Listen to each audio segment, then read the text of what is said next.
അങ്ങോട്ടിരിക്കേ. വേണ്ട സാർ. കൃഷ്ണകുമാറിന്റെ പിന്തുണ ഞങ്ങൾക്ക് പ്രതീക്ഷിക്കാമല്ലോ അല്ലേ? ഞാൻ പിന്തുണച്ചാലേ KDF-ന് മന്ത്രിസഭ ഉണ്ടാക്കാൻ സാധിക്കുമെന്ന് എനിക്ക് നന്നായിട്ട് അറിയാം. ചെറുപ്പം മുതൽ പ്രവർത്തിച്ചു പോന്ന പ്രസ്ഥാനത്തിന്റെ കൂടെ നിൽക്കാൻ എനിക്ക് സന്തോഷമേ ഉള്ളൂ. പക്ഷെ ഒരു ഡിമാൻഡ് ഉണ്ട്. ആഭ്യന്തരം എനിക്ക് കിട്ടണം.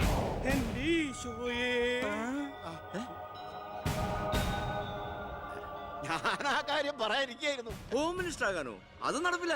മന്ത്രി ആകണമെങ്കിലേ വകുപ്പിനെ കുറിച്ച് അറിയണം, പ്രവൃത്തി വരികയോ വേണം. ആരതൊക്കെ പഠിച്ചിട്ട് ഇവിടെ മന്ത്രിയാണത്? ദിവാരേട്ടൻ ഗതാഗത മന്ത്രിയായിട്ട് ഇരുന്നിട്ടില്ലേ? പണ്ടങ്ങോ ബസ്സിൽ കയറിയതാണോ പ്രവൃത്തി പരിചയം? വണ്ടി ഓടിക്കാൻ അറിയോ ദിവാരേട്ടന്? വേണ്ട. ആക്സിലേറ്റർ ക്ലച്ചും ബ്രേക്കും തിരിച്ചറിയോ? ഇല്ല. ആ ഇതായിരിക്കണേ കിഴിപ്പുള്ളി സാറ്. പണ്ട് വിദ്യുച്ഛക്തി വകുപ്പ് കൈകാര്യം ചെയ്തിരുന്ന ആളല്ലേ? ഒന്ന് ചോദിച്ചോട്ടെ, ഈ വിദ്യുച്ഛക്തി എങ്ങനെ ഉണ്ടാക്കുന്നേ? അത് വെള്ളത്തിന്ന്. ആണോ? പിന്നെന്താ വെള്ളത്തിൽ തൊട്ട ഷോക്ക് അടിക്കാത്ത? അതൊക്കെ എന്തിനാ നമ്മൾ അറിയുന്നേ? സ്വിച്ച് ഇട്ടാ കറണ്ട് വരുന്നുണ്ടോ? അത് മാത്രം അറിഞ്ഞാ മതി.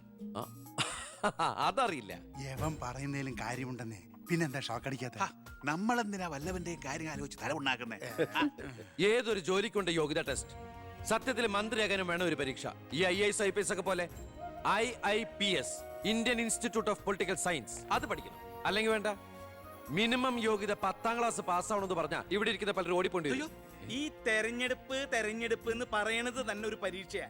ആ പരീക്ഷ പാസ്സായവർക്ക് മാത്രമേ മന്ത്രിയാവാൻ പറ്റൂ. അതൊരു പരീക്ഷയല്ല സാറേ, പരീക്ഷണമാണ്. ഇവനെങ്കിലും ശരിയാവോ എന്നുള്ള ജനങ്ങളുടെ പരീക്ഷണം.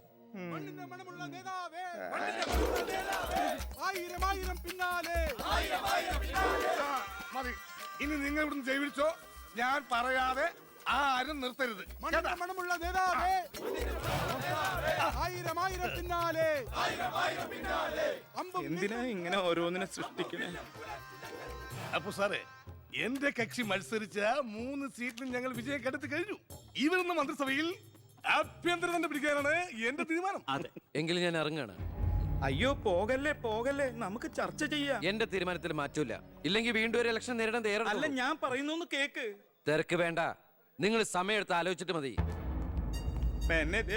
അവൻ പറഞ്ഞതിൽ ഒരു തെറ്റുമില്ല. ആഭ്യന്തരം അവന് തന്നെ കൊടുക്കണം. ആഭ്യന്തരം വിട്ടിട്ട് കാലിരിക്കില്ല. അഭ്യന്തരം എന്ന് പറയാൻ തനിക്ക് എന്ത് യോഗ്യതയാണോ ഉള്ളത്? മന്ത്രിസഭ ഉണ്ടാക്കാൻ അവൻ വേണം. കൃഷ്ണകുമാർ തനിക്കറിയോ?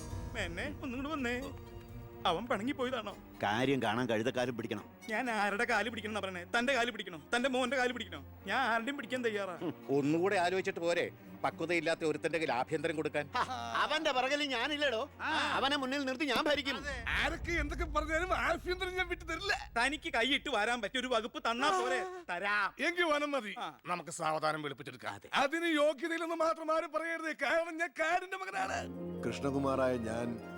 കൃഷ്ണകുമാറായ ഞാൻ നിയമം വഴി സ്ഥാപിതമായ ഭാരതത്തിന്റെ ഭരണഘടനയോട് ഒരു മന്ത്രി എന്ന നിലയിൽ എന്റെ കർത്തവ്യങ്ങൾ വിശ്വസ്തയോടെ മനസാക്ഷിയെ മുൻനിർത്തി നിർവഹിക്കുമെന്നും ബി കൃഷ്ണകുമാർ ആഭ്യന്തരമന്ത്രിയായി സത്യപ്രതിജ്ഞ ചെയ്ത് അധികാരമേറ്റു.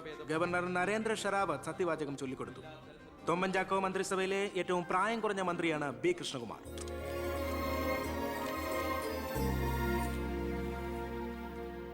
പുരകത്തുമ്പോൾ വാഴ വെട്ടുന്നു എന്ന രീതിയിലല്ലേ ഭൂരിപക്ഷം തികയ്ക്കാൻ ബുദ്ധിമുട്ടിയ KDF-ൽ നിന്നും നിങ്ങൾ ആഭ്യന്തരമന്ത്രി സ്ഥാനം വില പറഞ്ഞു വാങ്ങിച്ചത്?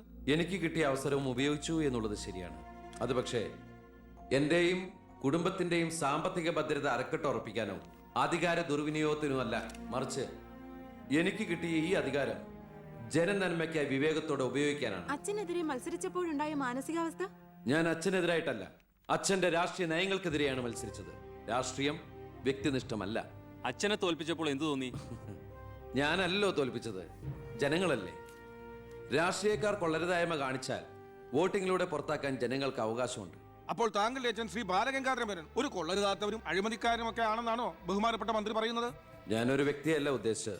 അച്ഛൻ കുറ്റവിമുക്തനാണെന്ന് തെളിയിക്കപ്പെട്ട താങ്കൾ ഈ മന്ത്രിസ്ഥാനം ഒഴിഞ്ഞ് അദ്ദേഹത്തിന് വീണ്ടും ഒരു അവസരം നൽകുമോ? അച്ഛൻ നിരപരാധിയാണെന്ന് തെളിഞ്ഞാൽ പാർട്ടി ആവശ്യപ്പെട്ടാൽ എന്റെ മന്ത്രി പദവിയും MLA സ്ഥാനവും ഉപേക്ഷിക്കാൻ ഞാൻ തയ്യാറാണ്. കുറച്ച് സമയം, ഒരുപാട് കാര്യങ്ങൾ. അപ്പോ നമുക്ക് വീണ്ടും കാണാം.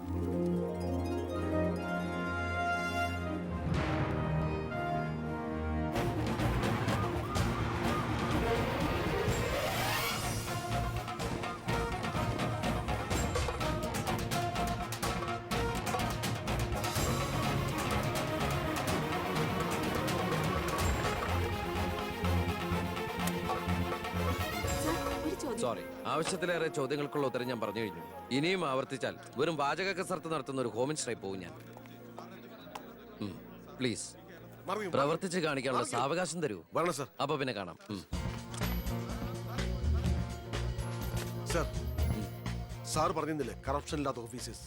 DYSP Anantharaghavan sir, SI Prathap Varma sir. Please come.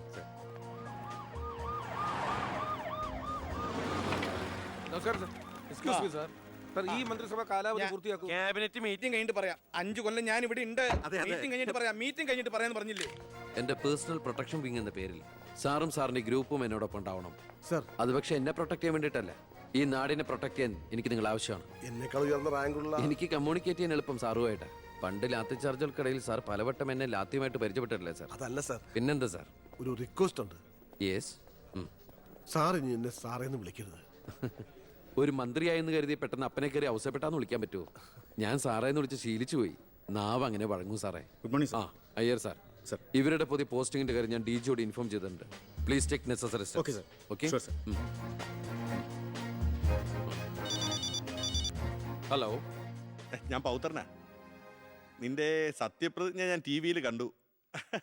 ഒരു യുവാവ് ഹോം മിനിസ്റ്ററായിട്ട് നീ ശരിക്കും ഷൈൻ ചെയ്ത് കേട്ടോ. ആരുടെയെങ്കിലും മുമ്പിൽ ഷൈൻ ചെയ്യണമെന്ന ഉദ്ദേശത്തോടെയല്ല ഞാൻ മന്ത്രിയായത്. ആ പിന്നെ ഞാൻ നിന്റെ പെങ്ങടെ പേരിൽ ഒരു എസ്റ്റേറ്റ് വാങ്ങിയില്ലായിരുന്നോ? ഇവിടെ ഇപ്പൊ തേങ്ങയിടിയിൽ നടക്കുക. ഈ ഏരിയയിൽ കള്ളന്മാരുടെ ഭയങ്കര ശല്യമെന്നാ നാട്ടുകാർ പറയുന്നത്. നീ ഒരു 10-20 പോലീസുകാരെ ഇങ്ങോട്ട് ഏർപ്പാടാക്കണം. അവര് നിക്കട്ടെന്ന് കാവലിന്.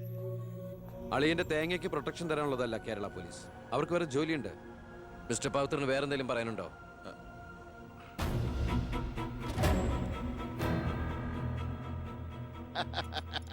പല വകുപ്പുകളും കൈകാര്യം ചെയ്തിട്ടുണ്ടെങ്കിലും ആഭ്യന്തരം ഇതാദ്യ.